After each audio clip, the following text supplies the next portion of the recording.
I would just like to point out, no, I'm not wearing the same shirt from last video. This has something on the back right here, and it's also kind of loose. So before y'all come for me, I'm not wearing the same shirt, but I am wearing the same do-rag. So let me not do too much.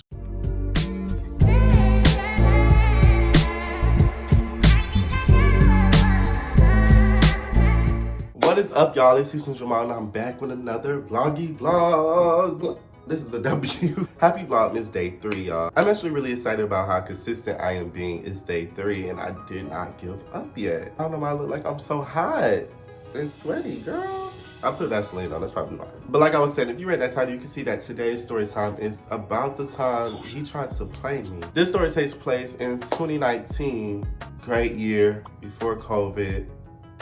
All of my iconic story times kind of took place 2019. I'm gonna hold you. 2019 was an iconic year, yes. But I had just moved back from California. I was in Tallahassee, Florida. So, new state, new city. I wasn't there for school. I was literally there to just live there for real. So I wasn't there to go to FAMU, although that was an option. And as time went on, it became a big option. I say like 2-3 weeks into me being there, I had downloaded the app, y'all. Now, like I said in previous story times, me and these apps, we don't get along anymore. Back then, I was young. I was 18, you know, fresh out of high school. I felt like I was grown for real. So I had downloaded Tinder. Well, I had it already downloaded. So when I got to Tallahassee, you know, just get on there, swipe, swipe, swipe, swipe. Oh, he cute, he cute. And, you know, keep going like that. So about 3 weeks into me being there, I had met, we gonna give him a name. We gonna say D. And D is kind of closer to his real name, but it's okay because the funny thing I realized about this story time is nobody knows me in Tallahassee. Like, I did not go out, I did not make friends. If I wasn't at work, I was at home. And literally, like, nobody knew me there. Like, how can he talk about anybody? So informative, y'all would never know. So, like, nobody can piece anything together with this story time because nobody knows me and nobody knows who this person is for real. And that we just, you know, so we gonna call him D. Now, this is like my second link up off Tinder, but this time I was just scared more because it's like, you staying in an apartment, you in college. At that time, I was getting ready to go to college in the spring, so yeah. And then I just did not trust people for real. I thought, you know, people would kill me, you know, somebody would out to get me or whatever the case might be. You know, I was sneaky as a teenager. I'm not gonna hold you. It was a few times I was sneaky. One lovely, lovely, lovely morning, I had a Starbucks interview. Now, while I was at my Starbucks interview, I had already decided that I was going to plan to go see him. Now, the reason I was being sneaky was because I didn't have my own car at the time. I had my mom's car. I had to tell her that I'm staying at work. They still got me at work. She didn't have my location. She didn't, you know, she didn't have no tracker on my car, nothing like that. So it was just my word. After I finished at the interview or orientation, whatever it was for real, I had texted D. I was like, I'm gonna come see you. Now, D has been trying to see me for, I know this was like the third time that I said I was gonna come. I had canceled 2 times before because I was scared and because it's like, I never asked my mama, can I go see so-and-so? Like, it just didn't work like that. I didn't have a mama that played like that. Like, who is who? Like, no, it's not giving that. So I just had to work around it. So when I went to his house, I was so scared. I remember being on the phone with one of my best friends and I was like, if he kills me, I'm gonna send you this address, because I don't even think this was before we could share locations. I don't know. I'm not remembering for. But I just sent the address to him. I was like, nah, if I don't text you, call you later tonight, whatever, you know, let me tell you this is where I'm at. This is text my mama, you know, all of that good jazz. Like, y'all did that before. Like, y'all had that little, you know, if things go south, here's my location. I'm dropping the dot so you can, you know, tell everybody that this nigga killed me. So I pull up. So I tell him I'm outside and I walk to the apartment door. This apartment, it's cool, it's nice, it's a student apartment, so I think it was like 4 bedrooms, 4 people in there, or 3 people in there. I'm not really remember all that, but that's not the important stuff. So we go to that room, and we getting to know each other. I'm nervous, but he's making it a better environment. So, mind you, I said I was 18 at this time. He was a transfer junior. That was like red flag number 1. It's not even a red flag. The flag is on fire. The flag is on fire. So we chit-chatting. Now, I'm not gonna say the school that he transferred from because people may put two and two together. I don't know if this video maybe get big or whatever, you know. I don't know, so I ain't trying to put too much out there. But the school he transferred from, we was talking about their band, and then, you know, the school I was going to was Alabama State, so we was talking about band versus band, you know, because I was the band head, so band versus band, we sound better than y'all, oh no, y'all, it was a good bonding moment for two band nerds. And let me describe D to y'all. D, he had dreads, he was light skinned, he was like a regular dude. Like he wasn't real built, he wasn't real scrawny, he was just like regular, like I don't know how to put it, he was just regular. I realized that I need to, you know, get down to the nitty-gritty, like what's going on. Like I'm just trying to know like what you want. So basically we had that conversation. He said he wasn't talking to nobody, and we decided that we were going to talk. Mind y'all, keep this pinpointed. All that I know was I had asked, were you talking to anybody else? No, I'm not. I haven't talked to anybody or messed with anybody since I transferred here. So I'm just putting that out there. Remember that. Just remember that. Please. Cuddle, we watching a movie, we chilling. I'm literally in love. Like, I'm texting my mama like I'm still at work. That is the craziest part. Like, wow. That's why I'm scared to have children. Time gets a little bit later. I'm like, okay, I have to go. I gotta go because, you know, Starbucks don't stay open 24 hours. Like, I didn't stay there too long. Like, I wasn't that dumb. Like, I knew, like, if I had a 11 a.m. interview, bitch, I wasn't staying there till 7. Like, no, I'm not doing that. Like, now, once I tried to get my stuff together, I had a shoe under the bed. Now, y'all remember when I said that he didn't talk to nobody? He said he didn't talk to nobody. He said that he hasn't messed with nobody since he's been there, right? Remember, he said he hasn't messed with nobody since he's been there, right? Why did I look under the bed?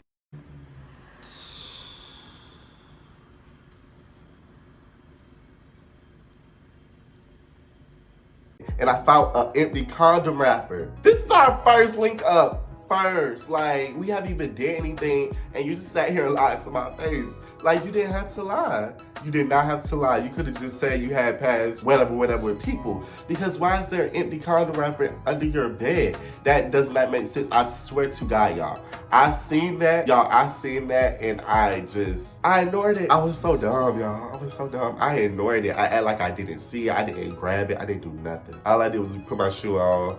My energy changed a little bit because in my head, I'm like, what the hell? Once I got to that car, I called my best friend and I told him, yeah. Am I tripping? Like, when I tell you, I literally tried to vouch for him. I tried to create any excuse in my head. I was like, okay, well, maybe when he transferred and moved his stuff in, like maybe it came out of something, like, you know, something like that.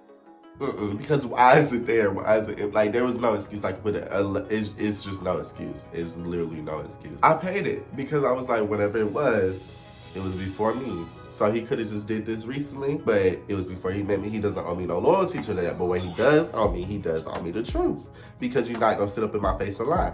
But like I said, I paid it. I didn't bring it up. I didn't say nothing about it. Fast forward, this is about 2 months now. And when I tell y'all, I don't think we said I love you. I don't think we said that, but I was infatuated. He worked at a little fast food restaurant. I remember it was one time I tried to come in there to see if he was working. He wasn't even at work. Like, I don't know where he was, but he wasn't even at work. And now that I'm thinking about it, I lied to my face again. I paid it. Oh wait, was he at work? Maybe I'm being crazy.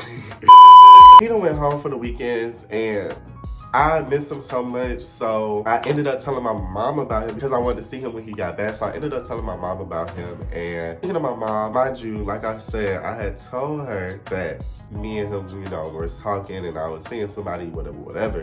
So it was one day I had packed my bag, my spend the night bag. I had posted on my private story on Snapchat and everything, and I was so like excited to go. My mama seen that bag. She said, "Where you going?" I said, "I was gonna go spend the night with D." What you mean? No, you not. I said, like, when I tell you I was so hurt and shocked, like I had an attitude. I had an attitude because why are you gonna say that? But she ended up letting me go over there, but just didn't let me spend the night. Fast forward, it was a day that she actually did let me go over there and spend the night. And it was like the restaurant that he worked at, they didn't close till like 1 or 2, maybe 3. I don't remember. But I was so infatuated with him, y'all, that while he was at work finishing up, I had went to Walmart, and this was when it was a 24-hour Walmart. I will forever miss those. I went to Walmart, I had bought a card, I had bought some candy. I had made it a sweet little, just something sweet. And I had brought it to him. and surprised him with it, and he was like very thankful, whatever. And one thing about me, I'm really like a gift giver, and I really love to put a smile on somebody's face with a gift. Like, I don't know what it is, but I just love it. Now, mind you, this was when he was gone for like the weekend, and I missed him so much, and we had just seen each other, and it's been like 4 days after we just been seeing each other most of the time. And so we definitely caught up, and he was definitely appreciative of the gift. Now, like I said, I was very infatuated. I was so infatuated that I was gonna try to go to FAMU instead of going to my original school, Alabama State. And the only reason why I didn't go to FAMU was honestly because he had played me. That's literally the only reason why. If we were still talking and stuff before I had made my decision, I probably would have tried everything in my power just to go to FAMU. I mean, it probably would have been better, but so fast forward just a little bit. So this is like 2 months and some change. This is getting close to Thanksgiving weekend. So if y'all are not new to my channel, y'all remember my drug dealer story time, my DO drug dealer story time. This is the story that ties into that one about the dude who I talked to, who we stopped talking, stuff like this. And this is the part where he played me. So while we was on our way to Miami, like the first day, like when I left, he did not text me. Like, we did not speak at all. Like, I was the last person to text, and I think I texted one more time. And he did not speak to me. Like, we did not text, like, at all. You're posting, you're liking stuff, and you're like, okay, cool. When I tell you that blew everything in me, it's just like when you at work, and it's like you already don't want to be at work, and then you argue with your boo. Like, it just makes it worse, and that's how I felt. I let it go for a day. That next day, I didn't let it go no more. I texted him, I said, what is wrong with you? Like, you're really gonna sit here and not talk to me? Like you didn't talk to me all day, this and that. I basically told him, like, that's not, like, for you to say that you wanted to talk to me and we wanted to work towards something, not texting me all day, that's not working towards anything. That's weird. Like, I'm not asking you to sit here and blow my phone up, but hey, good morning. Hey, how's the ride? Are you safe? Like, that type of stuff.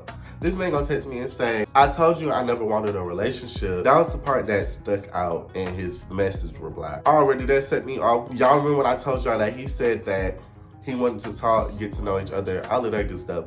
Like, I understand that talking is not a relationship, but when we sit here and we had a discussion, and we also said, when we sat here, we had a discussion, we said that we wanted to talk and we wanted to work towards a relationship. And you want to sit here and say you never wanted to be in a relationship? Why are we talking? If I was 21 and this would have happened and I was in Miami, oh yeah, he would have been messed up. But I was 18, so it's like he messed up, but he ain't messed up too bad because it's not like I can go do anything. But I still enjoy myself. After my first semester at Alabama State, he was trying to hit me up to see if I can come over and this and that. I ignored him. I blocked him because why do you still have my number? Like, that was so weird to me. Like, once you shit on me, once you think you finna play with me, you're not having no more contact with me no more. Like, I'm so confused. Like, but that wraps it up for this video, and that also wraps it up for Vlogmas Day 3. I can't wait to see y'all tomorrow. Make sure that you respect yourself. You know your worth, and you don't let no funky dreadhead weirdo nigga who lied on the first day try to play you, and you drink your water. That's all.